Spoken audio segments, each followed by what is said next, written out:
Ini kenyataan Tun Mahathir. Roll.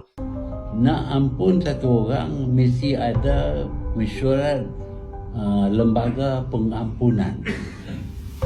Tapi mesyuarat itu tak diadakan.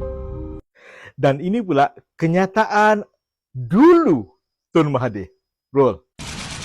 Dalam pada itu kita dapati bahawa perjanjian kita untuk memberi pengampunan pardon kepada Datuk Seri Anwar akan diteruskan, tetapi proses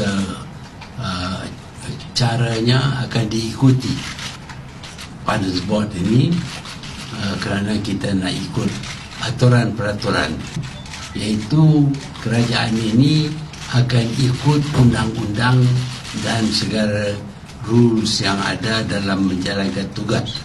Kita tidak akan lari daripada proses undang-undang. Nampak? Hakikatnya tuan-tuan dan puan-puan, inilah realiti pembangkang.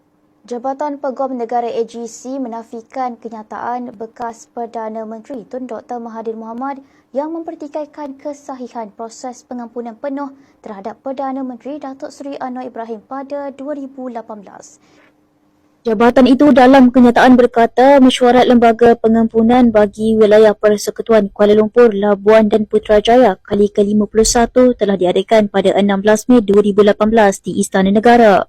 Mesyuarat itu dipengerusikan Yang di-Pertuan Agong ke-15 Sultan Muhammad V dan turut dihadiri Dr. Mahathir selaku Perdana Menteri pada masa itu. Nampak? Tun M, lebih lah ya. Assalamualaikum warahmatullahi taala wabarakatuh.